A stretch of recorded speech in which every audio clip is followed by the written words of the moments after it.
Welcome to the Alex Salmond Show, where we finalise our series on the economic conditions against which the Brexit political drama is being played out. Last week, Alex interviewed two leading UK commentators about how Brexit was influencing the economy and about how these economic conditions have influenced Brexit.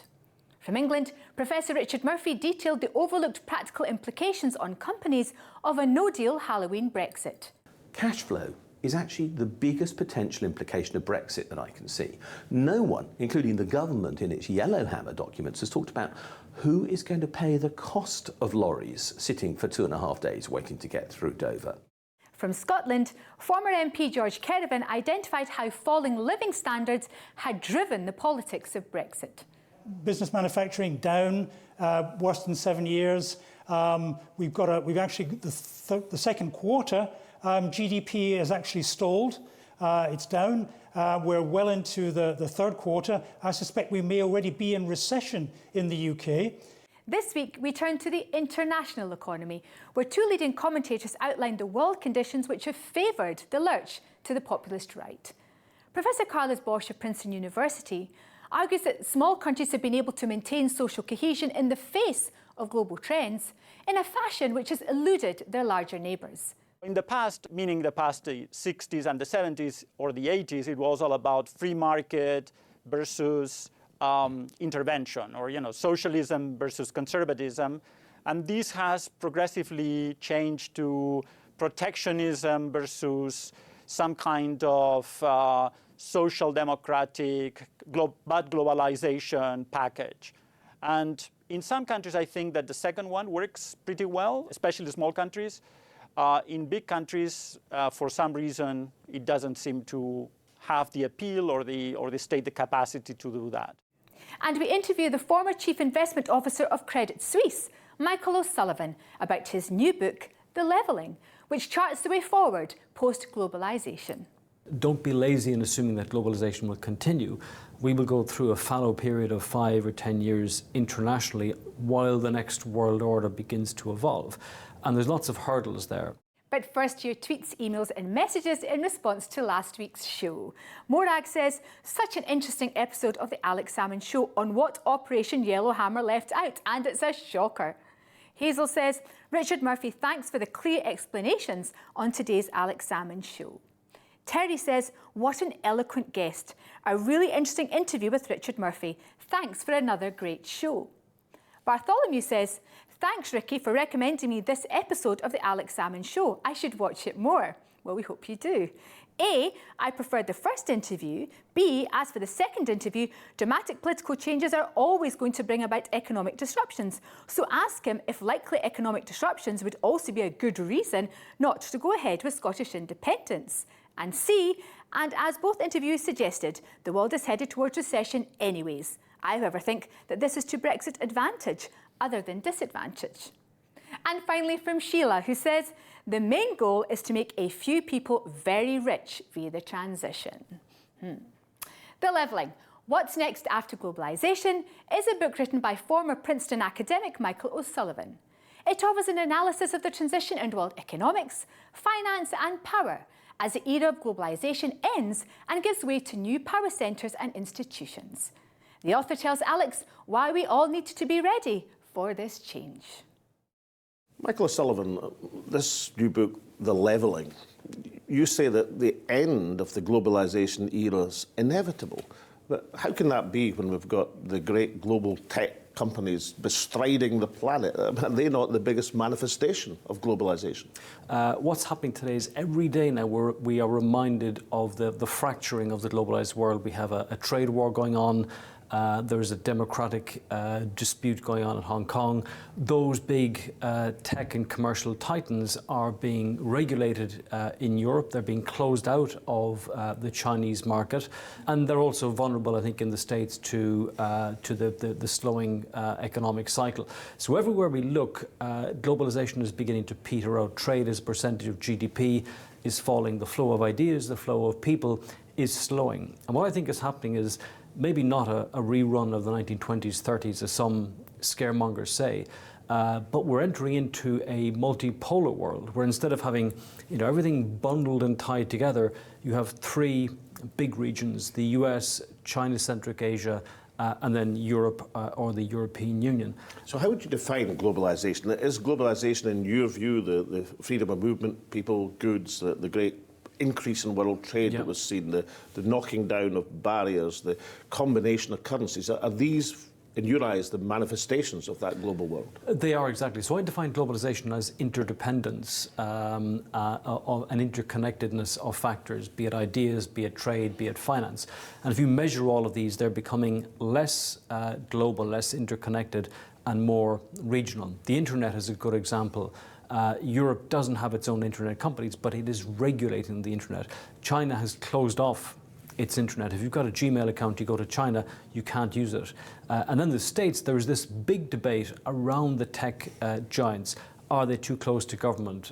Are they creating inequality? What are they going to do with people's data? So the world is fracturing in these respects. Aren't you overstating this a bit? I mean, despite the kickback against globalisation, the trade war between America and China, but President Trump is not going to last forever, whatever he would like to do. And won't some of that ease up as the various personalities pushing the economic nationalism leave the stage? I think one of the reasons he has been successful is that there are large constituencies of people in the US who support what he is doing. They don't support, I think, the way in which and the style in which he's doing it. Big American companies they feel aggrieved about the way they've been dealt with in China. And I think also growth in the world is slowing. Many of the imbalances at the same time are getting bigger. World debt to GDP now is as high as it was in the Second World War, and then before that, the Napoleonic Wars. So the imbalances associated with globalization are growing. And then I think many countries have failed to use globalization to their benefit. And in those countries, globalization is blamed, but actually, in fact, it's the choice of policies in those countries that produce things like inequality, which is egregious. In some countries, the highest ever. Now, you mentioned that big American companies feel aggrieved that they can't get into the Chinese market, but isn't there a large section of the American population who felt aggrieved because their share of wealth has been diminishing? And is that a factor in this discontent which is replicated through manifestations like Brexit in the UK? I think so. So one of the things you can trace is that there's a whole range of countries, most of them are older developed economies, where for maybe 60% of the population, their real increase in income has not risen in the last 10 years. And that creates, I think, a situation where people change their expectations. And as a result of that, they want to maybe break the system, as people say, and they adopt much more aggressive kind of political attitudes. And that's probably one of the things that's given us Brexit, one of the things that's given us Trump, political volatility in Italy and other countries as well. Some emerging markets are suffering the same. But has that been the case for all countries? I mean, certainly there's been some general trends that rise in the populace right across Europe, Trump in America, Brexit in the UK, but have some countries been insulated or even immune to these trends? I wouldn't say there are countries that are immune to them, but countries that have adopted. We in the past, we've talked about, in the context of Scotland, other small developed countries, be it Switzerland or Sweden, who are very exposed to world trade. They're very open economically, but they have low levels of inequality because they've been alert to the risks and the changes in the world economy. They've put in place measures, be it social welfare systems, that buffer the effect of these changes. And they are also to the forefront in policy making. Singapore has a Minister for the Future. Denmark has just put in place a Minister for Technology for Silicon Valley. So smaller countries who are maybe more vulnerable are also more alert. So what would be the best prescription for a country looking at the modification, at least perhaps, as you say, the end of globalisation? How are you going to be successful in a world where the canvas of being able to do virtually anything you pleased internationally is beginning to be painted in? I think one of the things countries will have to be more aware of is regionalisation. And this is problematic for Brexit because in this part of the world, the big region is going to be the EU. And the EU is very strong in certain respects, trade, for example. So in this part of the world, the EU's rules and regulations will carry. And I think being a mid-sized country offshore of the EU will be a difficult niche to follow. I think also at the same time there will be certain industries that will thrive, media, finance particularly. I can see trade and hard goods becoming more regional. And things like intellectual property will be more and more fought over internationally. So that's a warning for the Brexiteers. I mean, if you take Prime Minister Johnson as a rebellious backbencher, after he was Foreign Secretary, he criticised Theresa May's deal as saying it would leave the UK in a kind of client-state relationship. But your argument seems to be that relationship of people who are not in the big trading bloc is inevitable economically, whatever the political manifestation of a deal is. Yeah, I think you describe him as a rebel. He's now in the seat of power, and you can't rebel against detail, and you can't rebel against the hard fact that he doesn't have a coherent plan B in place. And also, I think what is coming down the road is Britain needs to find a new economic model. If you look at productivity in the UK, it's at multi-decade, maybe multi-century level. So there's this very important debate. What does that mean exactly? When productivity is low or is declining? It's very low, and organic economic growth in a country where the population is maybe not growing very quickly, that is the real driver of the quality of your economy and the speed of economic growth. And that's been low for lots of reasons: lack of investment, a hollowing out of the labour market by the gig economy. So they're bubbling under Brexit. There are all these really crucial structural issues that need to be debated, that business want to debate, and that lie beyond the end of October. Now, Michael, you've had a stellar career as an international business economist, but obviously you're an Irishman. How will Ireland cope in Brexit circumstances? It's going to be difficult, but is there the resilience within the Irish economy to win through? I think Ireland is, I wouldn't say it's a winner from Brexit because the economic risks are very large, but it's a winner, I think, in terms of the performance of Irish diplomacy. I think they've done very, very well. It's a country where people are more preoccupied by Brexit, so I think people have been quite alert and in general have prepared. And Ireland is making a firm decision to be part of Europe now. So I think Ireland will be more involved in what happens in the EU, and I think will be developing its industries and the way it looks at the world along those lines. And the political consequences for the other Celtic nations, for Scotland? As soon as Brexit happened, in my mind, history was detonated. And I think we will see Scottish independence coming in the next 5-10 years, whenever it needs to come. And I think the government in Scotland currently needs to begin to prepare the ground for that institutionally in terms of expertise, and to give the sense that this is a country that can be independently governed in a very capable way. So what's your essential message from the levelling, not just to the Scottish government, but for governments around the world? How do they prepare for this new reality, and what is the essential ingredients for success in a world beyond globalisation? So what the levelling is all about is it's the bookend of globalisation and what comes next. And what I'm trying to say is don't be lazy in assuming that globalisation will continue. We will go through a fallow period of 5 or 10 years internationally while the next world order begins to evolve. And there's lots of hurdles there. Indebtedness is one I've mentioned. The remaking of politics. We've never seen in Europe and the world the destruction and creation of so many political parties. And I think coming out of this, you'll see a new kind of political contract. The Democratic Party debate in the US is a very, very good example of where that's going.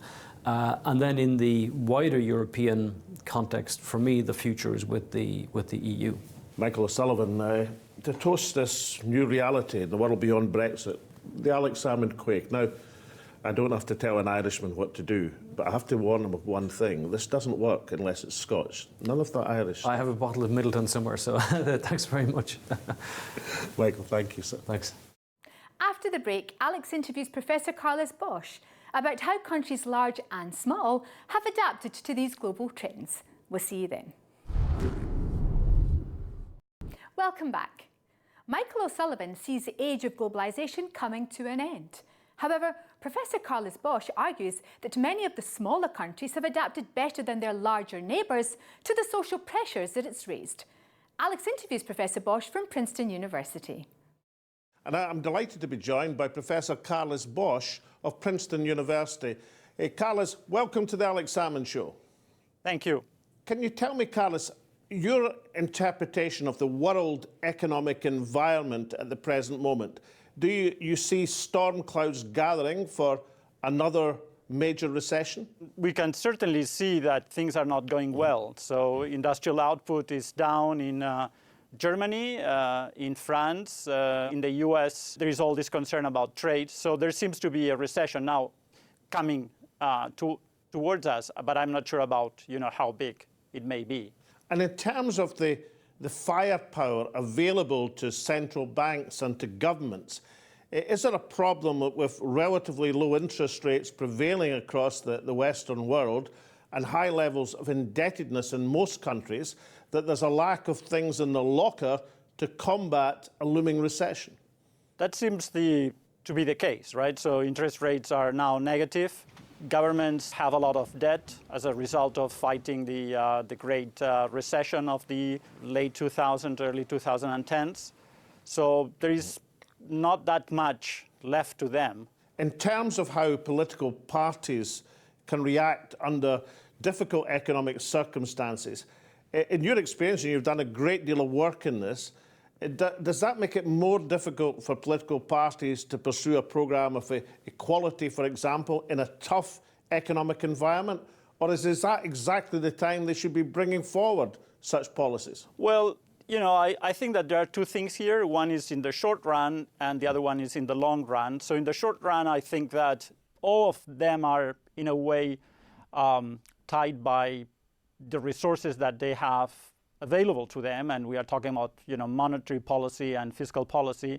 I think that to me what is most concerning is the long run, right? So to what extent things are changing as a result of mostly, well, two things, right? One is technological transformations, automation, robotization, and the extent to which this may affect mostly people that have low skills. That's one concern. The other one is globalization. There seem to be two kinds of responses developing as we speak. One is a response that wants to cut back on globalization and protect some economic sectors or some social classes that feel that they are not doing as well as they should, especially in comparison with others within the same country, right? So they feel somehow this is unfair, and so many of them are betting on these programs that are about, in a way, deglobalizing, right? So reducing immigration, imposing tariffs. That's one possible, or one way I see. And then there's the other one, which is perhaps, and I see that more of a consensus about that in the small countries, which is embracing globalization, but kind of reinforcing some mechanisms to either make sure that people can compete and can adjust to these transformations, or compensating those that suffer from those transformations, right? So in the past, meaning the past 60s and the 70s or the 80s, it was all about free market versus intervention, or socialism versus conservatism. And this has progressively changed to protectionism versus social democratic but globalization package. So these two examples you've given, Professor Bosch, would these be illustrated by Brexit and the move to Brexit in the large country of the UK and the move to independence or autonomy in Catalonia, your home country? One, a large economy, a large country struggling with the ideas of how do you take back control, and the other, a smaller country embracing globalization and trying to find a part within it. Would these be practical examples of these two trends you're speaking about? They could be, although I thought that we're going to compare Britain and Scotland. It's closer to you. I think that Scotland and Britain or England are these two, they are going somehow in different directions. You're actually solving what some people seem to regard as a paradox of why people should seek independence for Scotland while simultaneously supporting being part of the European Union. The trend that you've outlined does illustrate that and makes it compatible as opposed to a paradox. I think it does. I think also that the European Union was a place that made it easier for decentralization and giving sovereignty back to smaller units. It is true, though, that the European Union in the last years has this other side, which is not just about a big confederation that is competent on big issues and then the units within are sort of semi-sovereign. Now I see the European Union also with the temptation of being just a union of states that use the power of the European Union to, in a way, control or quash these aspirations for more political sovereignty or autonomy of their constituent regions. So there is a struggle in Europe too about what Europe means. So my final question, Professor Bosch, is this. Should political parties accept that many of the things they're engaged in are actually a result of international economic trends, or is there still the ability for a political party to come up with a programme in any country, small or large, which will actually achieve their objectives, let's say for income equality, within a global economic environment? How much does the global dictate the politics, and how much freedom of manoeuvre can political parties still find? I think that within globalization, there are many things that can be done. Maybe they are not about short-term policies, the policies that are related to the central banks or even to deficits, but things that are about good infrastructures, human capital, so education, about transparent, non-corrupt administrations. All these things are fundamental. When you look, for example, at Europe, small countries are countries that are stable. People are, in fact, in terms of happiness indexes, they are very high. The evaluation of governments is in this world of mistrust. We have seen a lot of mistrust or lack of confidence or lack of trust on politicians going up in many countries. But in the small countries, not all of them, but in many of them, the relationship between governments and the governed is good. This indicates to us that you can have both things. It's not just about, let me say, about political parties, although it may be, right? It's about this deal that happens within parties, across parties, with citizens. It's a set of good behavior, say, that should allow these two things, globalization and openness and welfare, well distributed, that can happen, right? Somehow small countries do this better than big countries. Thank you very much indeed, Professor Carlos Bosch of Princeton University. A pleasure, always.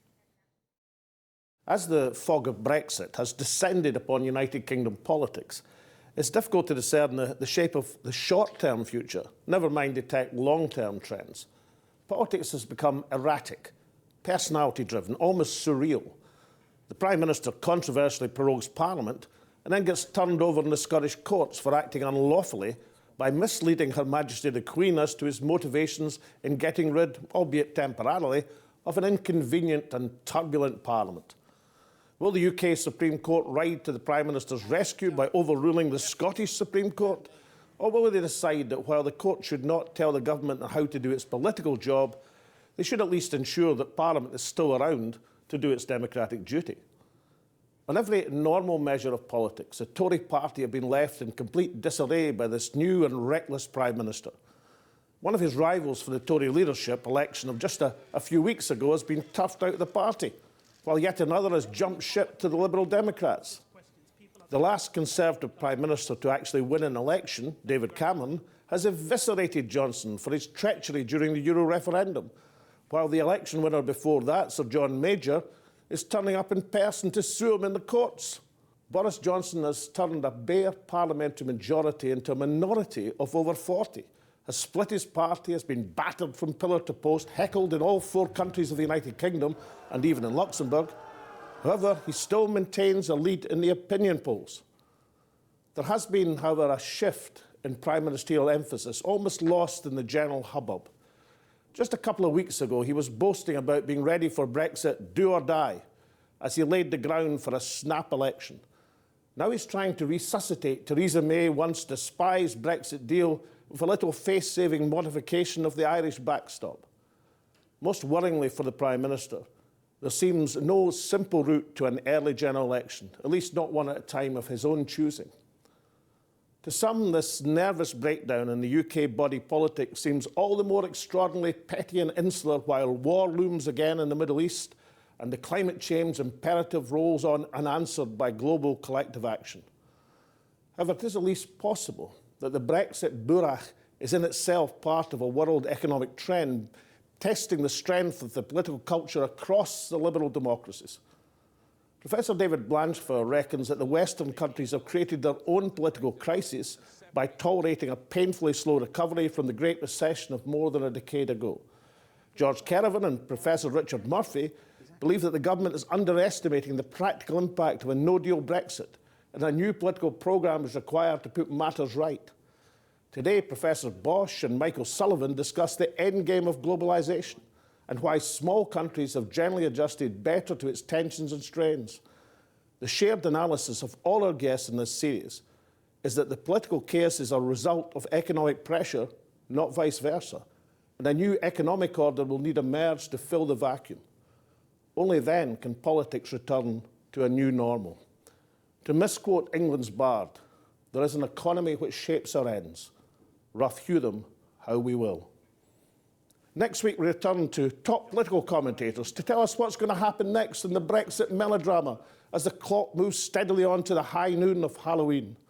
They've made a pretty good stab at it so far, but can they see through the fog to the Brexit denouement? Until then, from Taz and me and all at the show, it's goodbye for now.